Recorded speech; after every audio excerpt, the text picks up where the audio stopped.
क्या आप भी एक ऐसे यूनिवर्सिटी से पढ़ना चाहते हैं जहां पे आपको वही सारी रिलेवेंट चीजें पढ़ाई जाए जो कि इस टाइम पर इंडस्ट्री का डिमांड है? और सिर्फ इतना ही नहीं, प्लेसमेंट से ऊपर उठकर अगर आप अपने लाइफ में खुद का स्टार्टअप करना चाहते हैं, खुद का स्टार्टअप बिल्ड करना चाहते हैं, तो उसमें कंप्लीट सपोर्ट करें। तो आज के इस वीडियो में एक ऐसे ही यूनिवर्सिटी की बात करने वाले हैं जिसका नाम है गणपत यूनिवर्सिटी, जो कि गोवा में ओपन किया जा रहा है। गणपत यूनिवर्सिटी का ऑलरेडी एक कैंपस गुजरात के अंदर है और अब इनका कैंपस गोवा में ओपन किया गया है। इस वीडियो में गणपत यूनिवर्सिटी गोवा के बारे में हम कंप्लीट इंफॉर्मेशन आपको देने वाले हैं कि यहाँ पे कोर्सेज कौन कौन सी अवेलेबल है, यहाँ पे बच्चों के लिए कैंपस के अंदर किस किस तरह की फैसिलिटी है, उसके अलावा हर एक चीजों पर डिस्कस करेंगे। वीडियो बहुत इंपॉर्टेंट होगा, पूरे ध्यान से आप लोग देखिएगा। सबसे पहले बात करते हैं यहाँ के कोर्सेज के बारे में, ठीक है। कोर्सेज भी काफी सिलेक्टेड यहाँ पे है, यहाँ पे बहुत सारी कोर्सेज नहीं है। कोर्सेज में 3 टाइप के कोर्सेज आपको मिल जाएगा। जैसे मैनेजमेंट स्टडी का कोर्स है, जैसे किसी बच्चे को अगर एमबीए करना है तो एमबीए आपको मिल जाएगा।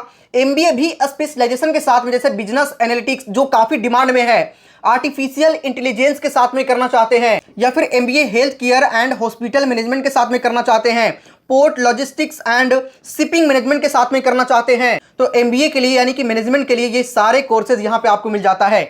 सबसे बड़ी बात, इंजीनियरिंग की बात करें तो यहां पे आप देख सकते हैं faculty of engineering and technology. इस टाइम पर बच्चों के सबसे ज्यादा डिमांड कंप्यूटर साइंस का है, तो कंप्यूटर साइंस का कोर तो आपको मिलता ही मिलता है, लेकिन उसके साथ में अभी स्पेशलाइजेशन जैसे artificial intelligence and machine learning या फिर साइबर सिक्योरिटी, इस तरह का स्पेशलाइजेशन अभी इस टाइम पर काफी ज्यादा चल रहा है और बच्चों के डिमांड है, क्योंकि आने वाले टाइम में इंडस्ट्री का भी यही डिमांड है। इसीलिए ये सारे कोर्सेज यहाँ पे आपको मिल जाता है। और वहीं अदर कोर्सेज के बारे में बात करें तो यहाँ पे आपको बीएससी ऑनर्स मिल जाता है with artificial intelligence and data science. BSc honours की बात करें तो आईटी इंफ्रास्ट्रक्चर मैनेजमेंट सर्विसेज से आपको मिल जाता है। BSc in cyber security and digital forensic, उसी तरीके से यहाँ पे एमएससी के भी कोर्सेज मिल जाते हैं। और यहाँ पर एक बात आप कोर्स के अंदर खास देख रहे होंगे कि यहाँ पे सिर्फ उन्हीं कोर्सेज पर फोकस किया जा रहा है, वही कोर्सेज करवाई जा रही है जो कि आने वाले टाइम में एक्चुअल इंडस्ट्री का डिमांड है। देखो, आने वाले टाइम में जब आप अपना कोर्स को कंप्लीट करेंगे, जैसे बीटेक कर रहे हैं तो 2030 तक जब आप अपना बीटेक को कंप्लीट करेंगे, तो उस टाइम पर इवन अभी से ही बात करें तो जो भी कंपनी है उसके एक्सपेक्टेशन बढ़ती जा रही है। और एक्सपेक्टेशन बढ़ने का मतलब यह है कि वो उन्हीं बच्चों को अपने कंपनी में हायर कर रहे हैं, अच्छे पैकेज पे हायर कर रहे हैं, जो उनके कंपनी का आने वाले टाइम में फायदा करवा सके। और एक बात आप याद रखना कि सिर्फ थ्योरी पढ़ के अब काम बिल्कुल भी नहीं चलने वाला।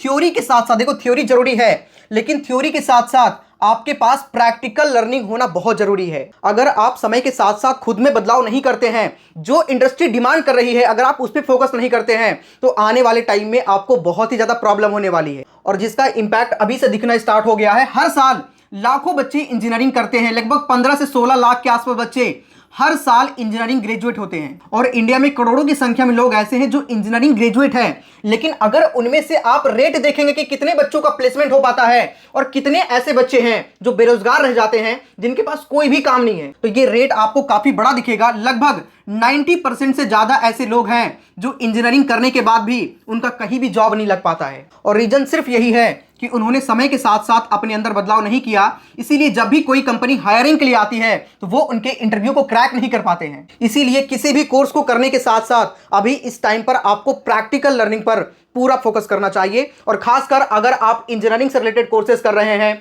या फिर आप मैनेजमेंट से रिलेटेड कोर्सेज कर रहे हैं, तो इन सभी चीजों में ये चीजें और बहुत ज्यादा प्रभावी ढंग से लागू होती है। तो अब तक हमने गणपत यूनिवर्सिटी गोवा के कोर्सेज के बारे में समझ लिया कि कोर्सेज यहाँ पे कौन कौन से अवेलेबल है, ठीक है।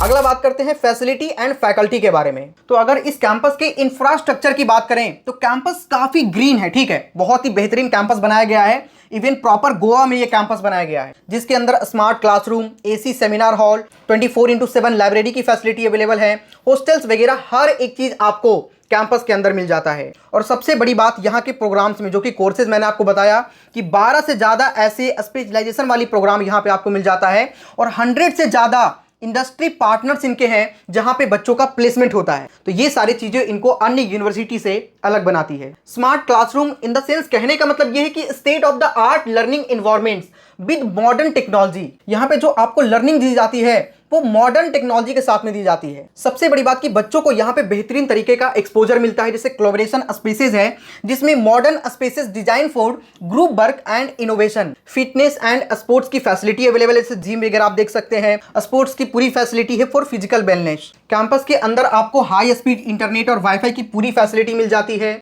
और साथ ही कैफेटेरिया हो गया या रिक्रिएशन एरियाज हो गए या फिर कंफर्ट फैसिलिटी, हर तरह की फैसिलिटी आपको कैंपस के अंदर मिल जाती है। मतलब कैंपस का इन्वायरमेंट एक स्टूडेंट को देखते हुए डिजाइन किया गया है। यहाँ पे आप देख भी सकते हैं sustainable and eco friendly campus को डिजाइन किया गया है। और जो चीजें मैंने आपको बताई वो साफ साफ यहाँ पे देख सकते हैं, practical education, global exposure, hands on training, career oriented learning, ये हर एक चीज बच्चों को प्रोवाइड करवाया जाता है। अगर यहाँ के फैकल्टी की बात करें तो यहाँ पे आप देख सकते हैं यहाँ के जो प्रोफेसर्स हैं वो काफी वेल क्वालिफाइड हैं और बहुत ही ज्यादा एक्सपीरियंस्ड हैं। जैसे यहाँ पे देख सकते हैं डॉक्टर प्रियंका पाठक मैम जो है प्रोफेसर हैं जिनको 21 ईयर का एक्सपीरियंस है, 27 ईयर का एक्सपीरियंस। और यहाँ पे जितने भी फैकल्टी को, प्रोफेसर्स को आप देख पा रहे होंगे, ये सारे वेल क्वालिफाइड और एक्सपीरियंस्ड हैं और इन सभी फैकल्टी से आपको पढ़ने का मौका मिलेगा, जो कि बहुत अच्छी बात है। अब आप में से बहुत सारे ऐसे लोग होंगे जिनको यहाँ पे एडमिशन लेना होगा, तो सबसे पहले समझते हैं कि यहाँ पे एलिजिबिलिटी क्राइटेरिया क्या है, एलिजिबिलिटी रिक्वायरमेंट्स क्या है। ठीक है, तो अगर आपको बीटेक सीएससी करना है तो मिनिमम 50% मार्क्स आपके होने चाहिए 12th बोर्ड में। ठीक है, और अगर आप रिजर्वेशन वाली कैटेगरी से बिलोंग करते हैं, रिजर्व कैटेगरी से, तो 45% मार्क्स पे आपका यहाँ पे एडमिशन हो जाएगा। पीसीएम मैंडेटरी है, बीटेक कर रहे हो तो पीसीएम आपका होना चाहिए, और जेई मेन के स्कोर यहाँ पे वैलिड है। और जो इंटरनेशनल एप्लीकेंट है, जो बाहर से जो बच्चे आएंगे, उनके लिए इंग्लिश मैंडेटरी होगा। ठीक है, जबकि एमबीए की बात करें तो मिनिमम आपके पास बैचलर डिग्री होना चाहिए, 45% मार्क्स रिजर्व कैटेगरी के लिए और 50% मार्क्स जो है वो जनरल कैटेगरी के लिए। कैट, मैट, जेट, सी मैट हो गया, जी मैट हो गया, ये सारे स्कोर्स यहाँ पे वैलिड है। अगर आपके पास वर्क एक्सपीरियंस है तो वो प्रेफरेंस यहाँ पे मिलेगा, लेकिन वो मैंडेटरी नहीं है। ठीक है, जबकि वहीं पे आपको एमएससी करना है आईटी प्रोग्राम के अंदर, तो यहाँ पे उनकी एलिजिबिलिटी आप देख सकते हैं, मिनिमम 50% मार्क्स आपके ग्रेजुएशन में होना चाहिए, बेसिक प्रोग्रामिंग नॉलेज आपके पास होनी चाहिए, entrance test for merit based admission, और साथ ही बैचलर डिग्री आपके पास होनी चाहिए आईटी या कंप्यूटर साइंस या फिर उससे रिलेटेड फील्ड के अंदर। तो ये तो रहा एलिजिबिलिटी क्राइटेरिया हर एक कोर्सेज के लिए। अगर आपको बीटेक करना है तो ये होना चाहिए, एमबीए करना है तो ये होना चाहिए, और एमएससी करना है आईटी प्रोग्राम के अंदर तो ये होना चाहिए। और अगर आप ये फुलफिल करते हैं तो आपका सबसे बड़ा कंसर्न होगा, सबसे बड़ा डाउट होगा कि आखिर यहाँ का एडमिशन प्रोसेस क्या है। तो देखो, यहाँ पे सबसे पहले आपको अपने एप्लीकेशन फॉर्म को फिल करना होगा, जिसका लिंक हम डिस्क्रिप्शन और कमेंट के सबसे टॉप पे डाल रहे हैं। ठीक है, सभी लोग जाकर के अभी एप्लीकेशन फॉर्म को अप्लाई कर लीजिएगा।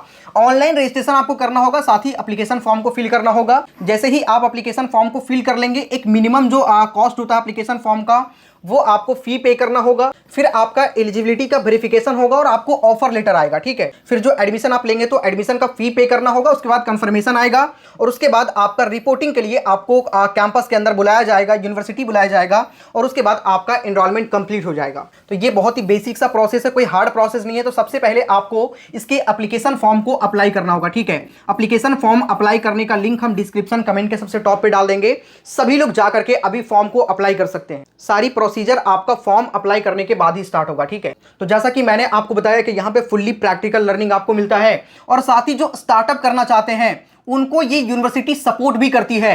तो यहाँ पे आप देख सकते हैं स्टार्टअप एंड इनोवेशन इकोसिस्टम। देखो, कोई भी स्टार्टअप स्टार्ट करने या फिर उसके प्रिपरेशन करने से पहले कुछ चीजें मैंडेटरी होती है। सबसे पहले आपके ग्रुप में वो सारे लोग हो जिनको उस तरह का आइडिया हो, आपको एक ऐसा स्पेस मिल सके जिसके लिए आप आइडिया बना सकें, और सबसे इंपॉर्टेंट फंडिंग का होता है कि आपके पास फंड भी होना चाहिए, और ये हर एक चीज में यूनिवर्सिटी आपको सपोर्ट करती है। यहाँ पे आप देख सकते हैं आपको मेंटरिंग प्रोवाइड किया जाता है, मेंटर करवाया जाता है कि किस तरीके से स्टार्टअप स्टार्ट करने के लिए आपको मेंटली किस तरह से स्ट्रांग रहनी चाहिए और किस तरह की चीजें आपके लिए रिक्वायरमेंट होगी। उसके बाद में सीड फंडिंग भी आपको प्रोवाइड किया जाता है, उसके लिए भी पूरी अपॉर्चुनिटी यहां से मिलता है। इंडस्ट्री पार्टनरशिप, उसके अलावा हर तरीके का इकोसिस्टम और आइडियाज आपको यूनिवर्सिटी की ओर से प्रोवाइड किया जाता है। और सबसे important, mandatory internship for every student. देखो, जब भी आप कहीं पे काम करोगे, थोड़ा बहुत सीखोगे, तो यहाँ पे मैंडेटरी इंटर्नशिप है हर एक स्टूडेंट के लिए, और जिसके रिक्रूटमेंट्स के लिए कई सारे टॉप कंपनी यहाँ पे आप देख सकते हैं। जैसे आप देख सकते हैं इन्फोसिस हो गया, टीसीएस हो गया यानी Tata consultancy services, HDFC bank, axis bank, उसके अलावा हर तरीके का कंपनी यहाँ पे आपको दिख जाएगा, और ये सारे टॉप कंपनीज के अंदर आपका प्लेसमेंट होता है। यहाँ पे हर कैटेगरीज के आपको कंपनीज दिख जाएंगे। Banking and financial services and insurance companies हो गए, केमिकल एंड पेट्रोकेमिकल कंपनीज हो गए, बायोमेडिकल एंड फार्मा कंपनी हो गया, ई कॉमर्स एंड टेलीकम्युनिकेशन हो गया, हर टाइप के कंपनीज आपको यहाँ पे मिल जाएगा। इवन एजुटेक कंपनी भी आपको यहाँ पे मिल जाएगा। साथ ही कंस्ट्रक्शन एंड सीमेंट इंडस्ट्री हो गया, आर्किटेक्चर एंड डिजाइन हो गया, हर टाइप के कंपनी यहाँ पे आपको दिख जाता है। तो जितने भी लोग हैं बीटेक करने की सोच रहे हैं, एमबीए करने की सोच रहे हैं, या फिर कंप्यूटर एप्लीकेशन के प्रोग्राम करना चाहते हैं, सभी के लिए बड़ी अपॉर्चुनिटी है। आप लोग इस यूनिवर्सिटी को चूज कर सकते हैं जहां पे आपको एक बेहतरीन अपॉर्चुनिटी और कल्चर प्रोवाइड किया जाता है, जहां से पढ़कर आप अपने लाइफ में बहुत अच्छा कर सकते हैं। ठीक है, तो जितने भी लोग हैं एडमिशन के लिए सोच रहे हैं, डिस्क्रिप्शन में लिंक है, सभी लोग जाकर के अभी अप्लाई कर लीजिएगा। और इस यूनिवर्सिटी से रिलेटेड कोई भी डाउट है आप हमें कमेंट करिए, कमेंट में रिप्लाई करने का पूरा ट्राई करेंगे। बाकी इस वीडियो में मैंने आपको हर एक इंफॉर्मेशन बताने का पूरा प्रयास किया है। कोई डाउट है तो कमेंट में लिखिए, मैं रिप्लाई करने का ट्राई करूंगा। इस वीडियो में इतना ही, मिलते हैं किसी नेक्स्ट वीडियो में, तब तक के लिए जय हिंद।